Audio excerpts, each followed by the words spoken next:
everyone, welcome back to Sunday Live Channel. Thanks so much guys for tuning in. I'm here to update you of what's going to happen on Gomora from the 9th to the 13th of November 2020 on Monday. Ntokozo and Langa are frustrated as they try to convince Teddy to cool things off with Miss Manzi. Detective Mahlasela tried to link Gifty's death to Sonto.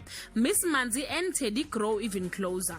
On Tuesday, Ntokozo walks in a moment that has him questioning Miss Manzi's true intention for Teddy. Sonto realizes that she has lost an item that could implicate him in a crime and ruin her relationship with her daughter.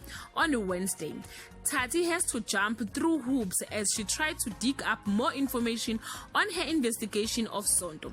Teddy is fired up about his pursuit of Miss Manzi as they get to spend more time together.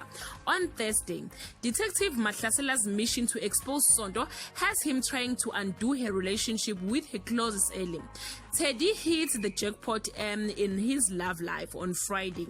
Sonto learns that Detective Mahlasela is into her and she wants to stay a step ahead of him. Miss Manzi gets her way with Teddy. Detective Mahlasela recruits Tati to spy on Sonto. Guys, it's my opinion that Teddy must open sexually harassment case against Miss Manzi. This is abuse, I'm telling you. Please comment below guys and share your thoughts. Bye.